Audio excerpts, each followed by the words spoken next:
తెలంగాణలో ఆపరేషన్ ఆకర్ష్ కొనసాగుతోందా అంటే అవుననే మాట వినిపిస్తోంది. ఆపరేషన్ ఆకర్ష్లో భాగంగా కాంగ్రెస్ లో చేరారు మరో బీఆర్ఎస్ ఎమ్మెల్యే. కాంగ్రెస్ తీర్థం పుచ్చుకున్నారు. జగిత్యాల ఎమ్మెల్యే డాక్టర్ సంజయ్ కుమార్ కండువా కప్పి పార్టీలోకి ఆహ్వానించారు ముఖ్యమంత్రి రేవంత్ రెడ్డి. ఆ విజువల్స్ మీరు చూస్తున్నారు.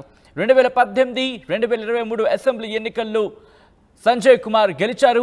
ఇటీవలే కాంగ్రెస్ లో చేరారు. పోచారం శ్రీనివాసరెడ్డి సంజయ్ చేరికతో మొత్తం 5గురు కాంగ్రెస్ లో చేరినట్టయింది. బ్రేకింగ్ న్యూస్ చూస్తున్నారు. జగిత్యాల ఎమ్మెల్యే సంజయ్ కుమార్ కాంగ్రెస్ తీర్థం పుచ్చుకున్నారు. బీఆర్ఎస్ కండువా తీసేసి కాంగ్రెస్ కండువా పుచ్చుకున్న ఆ విజువల్స్ మీరు చూస్తున్నారు. తెలంగాణలో ఆపరేషన్ ఆకర్ష్ కొనసాగుతోందా అంటే అవుననే మాట వినిపిస్తోంది. కాంగ్రెస్ లో చేరారు మరో బీఆర్ఎస్ ఎమ్మెల్యే.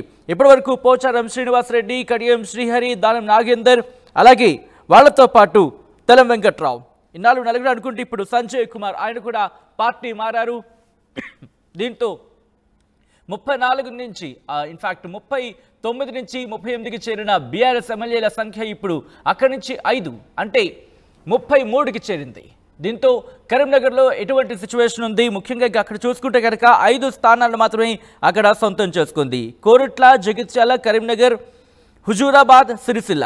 అయితే ఇక్కడ ఇంట్రెస్టింగ్గా మరో అంశం కూడా ఉంది. అది ముందు మాట్లాడుకునే ప్రయత్నం చేద్దాం. జగిత్యాలకు సంబంధించి ఇప్పుడు బీఆర్ఎస్ నుంచి కాంగ్రెస్లోకి సంజయ్ కుమార్ చేరడంతో ఇప్పుడు కరీంనగర్కి సంబంధించి అక్కడ దట్టు ఉత్తర తెలంగాణకు సంబంధించి రెండో వ్యక్తిగా చెప్పుకోవాలి. ఎందుకంటే మొన్ననే పోచారం శ్రీనివాసరెడ్డి బాన్సువాడ నుంచి ఆయన ఎమ్మెల్యేగా ఉన్నారు, బీఆర్ఎస్ ఎమ్మెల్యేగా ఉన్నారు. కానీ ఆయన కూడా కొద్ది రోజుల క్రితం పార్టీ మారిన సందర్భం. దీంతో ఉత్తర తెలంగాణ నుంచి రెండో వ్యక్తి, బీఆర్ఎస్ నుంచి కాంగ్రెస్లోకి చేరిన రెండో వ్యక్తి ఇప్పుడు సంజయ్ కుమార్. అప్డేట్స్ చేసుకుందాం. మా ప్రతినిధి చంద్రశేఖర్ అప్డేట్స్ అందించేందుకు లైవ్లో సిద్ధంగా ఉన్నారు. చంద్రశేఖర్, ఆపరేషన్ ఆకర్ష్ కరీంనగర్లో జోరందుకున్నట్టుగా తెలుస్తోంది.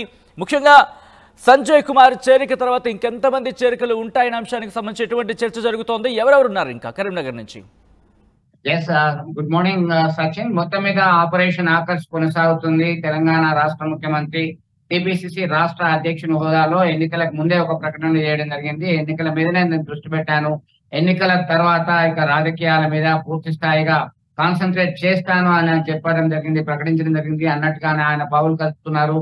ఒక్కొక్కరిని అంటే తెలంగాణ ఉద్యమానికి పురిటిగడ్డగా ఉన్నటువంటి ఉమ్మడి కరీంనగర్ జిల్లా నుంచే ఆయన బీఆర్ఎస్ కి నమ్మిన బంటిగా, కల్వకుంట్ల కుటుంబానికి అత్యంత సన్నిహితులుగా పేరొందినటువంటి డాక్టర్ మేనేని సంజయ్ కుమార్ అనూహ్యంగా ఎవరు ఊహించలేదు, రాత్రికి రాత్రి కండువా మార్చుకున్నారు.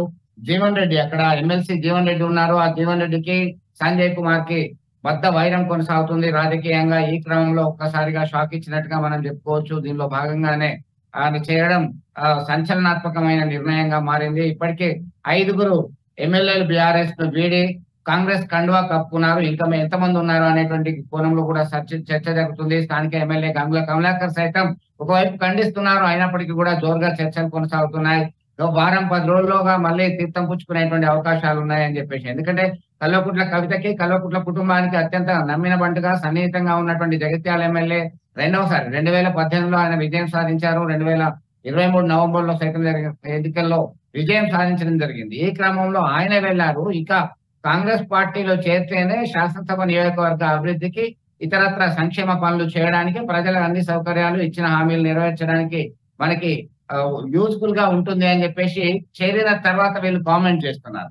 అయితే మరొక వైపు అధికార కాంగ్రెస్ పార్టీ తీరు ఎట్లా ఉంది అంటే ఖచ్చితంగా యాంటీ డిఫెక్షన్ లా ఏదైతే 1985లో 52వ రాజ్యాంగ సవరణ ద్వారా పార్టీ ఫిరాయింపులు 81 చట్టం చేసిందో ఆ చట్టానికి అనుకూలంగా ఉండాలంటే మరి కావాల్సినటువంటి మెజారిటీ మెంబర్స్ రావాల్సినటువంటి అవసరం ఉంది. మెజారిటీ మెంబర్స్ రావాలంటే మిగతా సభ్యులు కూడా చేర్చుకునేటువంటి దిశగా పావులు కలుపుతున్నారు. కడియం శ్రీహరి కావచ్చు, తెల్లం వెంకట్రావు, మొన్న పోచారం శ్రీనివాస్ రెడ్డి, దానం నాగేందర్, తాజాగా ఈ వ్యక్తి డాక్టర్ సంజయ్ కుమార్ ఎమ్మెల్యే చేరడంతో మరి ఎవరున్నారు? కరీంనగర్ ఉమ్మడి జిల్లా వ్యాప్తంగా ఒకవైపు కోరుట్లలో doctor Sanjay Kumar spinal cord specialist, Vidyasagar కుమారుడు ఆయన ఉన్నారు. అయితే ఆయన చేరడు, ఎందుకంటే కేటీఆర్ అత్యంత సన్నిహితుడు, క్లాస్మేటు, ఆయన ప్రోత్సాహంతోనే రాజకీయాలకు వచ్చింది అనేటువంటి చర్చ జరుగుతున్నటువంటి క్రమం ఒకవైపు ఉంది. మరొకటి జగిత్యాల నుంచి బీఆర్ఎస్ ఎమ్మెల్యే ఆల్రెడీ జంప్ అయిపోయారు. ఇక హుజరాబాద్ నుంచి పాడి కౌశిక్ రెడ్డి, కరీంనగర్ నుంచి గంగుల కమలాకర్, సిరిసిల్ల నుంచి కేటీఆర్ బీఆర్ఎస్ ఎమ్మెల్యేలుగా విజయం సాధించడం జరిగింది.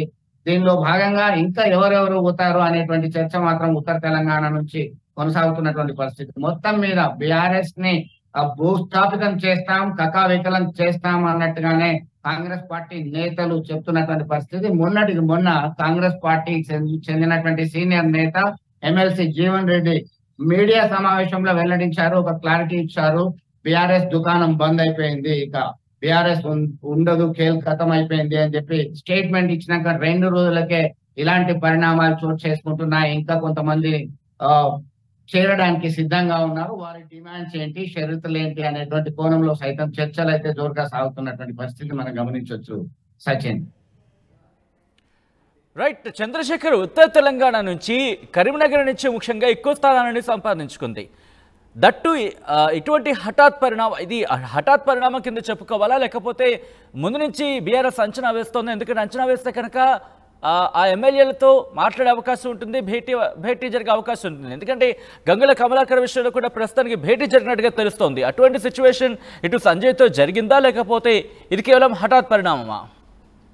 ఖచ్చితంగా మీరు అన్నట్టుగా డాక్టర్ సంజయ్ విషయంలో, జగిత్యాల ఎమ్మెల్యే విషయంలో మాత్రం అనూహ్యమైనటువంటి నిర్ణయం, హఠాత్ పరిణామంగా చెప్పుకోవచ్చు. అంటే గత కొంతకాలంగా అందరూ ఎమ్మెల్యేలతో ఎవరైతే సానుకూలంగా స్పందిస్తారో వారి యొక్క బలాలు ఏంటి, బలహీనతలు ఏంటి అనేటువంటి కోణంలో కాంగ్రెస్ పార్టీ కోర్ కమిటీ కూడా చర్చ జరుగుతుంది. రేవంత్ రెడ్డికి అత్యంత సన్నిహితంగా ఉన్నటువంటి నేతలు సైతం పావులు కదుపుతున్నారు. అక్కడ దానిలో భాగంగానే ఈ డాక్టర్ సంజయ్ కుమార్ జగిత్యాల ఎమ్మెల్యే చేరడం మాత్రం అనూహ్యమైనటువంటి పరిణామం అని చెప్పుకోవచ్చు. అయితే కరీంనగర్ విషయానికి వస్తే లోక్సభ ఎన్నికలకు ముందే ఆయన కాంగ్రెస్ పార్టీ నేతలతోని, వేమ్ నరేందర్ రెడ్డితోని, ఇతరత్ర సీనియర్ నేతలతోని మంతనాలు జరిపారు. పాత మిత్రులు వీళ్ళందరూ కూడా కాంగ్రెస్ పార్టీకి వెళ్తేనే మనకి అనుకున్న ప్రయోజనాలు వచ్చేటువంటి అవకాశం ఉంది అనేటువంటి కోణంలో చర్చ జరుగుతున్నటువంటి నేపథ్యంలో మంత్రి పదవి కావాలని చెప్పేసి డిమాండ్ చేసినటువంటి నేపథ్యం ఒకవైపు ఉంటే, కొన్ని ప్లస్లు, పాజిటివ్ అంశాలు, నెగిటివ్ అంశాలని పరిశీలన తీస్తున్నారు. ఎందుకంటే ఇక్కడ వీళ్ళు వస్తే మా యొక్క ప్రాధాన్యత తగ్గుతుంది అని కాంగ్రెస్ పార్టీ సీనియర్ నేతలు ఎవరైతే మంత్రులుగా ఉన్నారో వాళ్ళు సైతం చెక్ పెడుతున్నారు, వాళ్ళు అడ్డుకుంటున్నారు అనేటువంటి కోణంలో వార్తలు వస్తున్నాయి.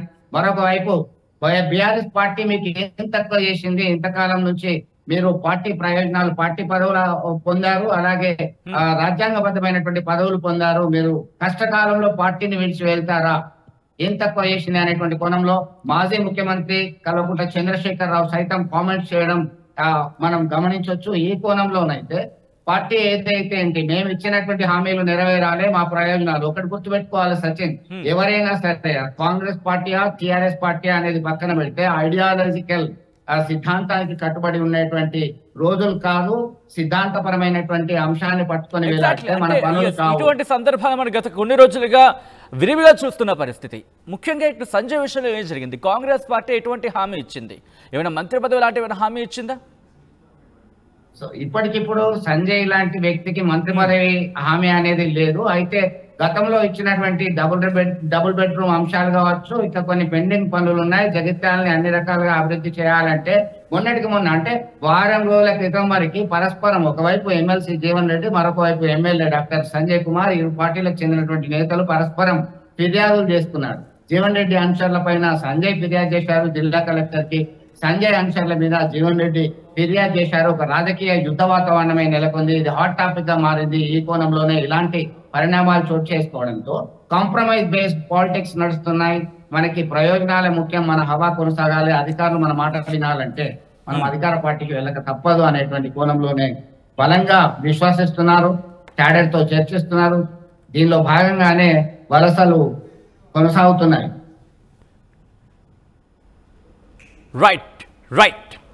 Right Chandrasekhar, thanks for the update. మొత్తంగా అయితే మాత్రం తెలంగాణలో ఆపరేషన్ ఆకర్ష్ కొనసాగుతోందా అంటే అవుననే మాట వినిపిస్తోంది. కాంగ్రెస్ లో చేరారు మరో బీఆర్ఎస్ ఎమ్మెల్యే, కాంగ్రెస్ తీర్థం పుచ్చుకున్నారు జగిత్యాల ఎమ్మెల్యే డాక్టర్ సంజయ్ కుమార్. కండువా కప్పి పార్టీలోకి ఆహ్వానించారు ముఖ్యమంత్రి రేవంత్ రెడ్డి. 2018-2023 అసెంబ్లీ ఎన్నికల్లో గెలిచారు సంజయ్ కుమార్.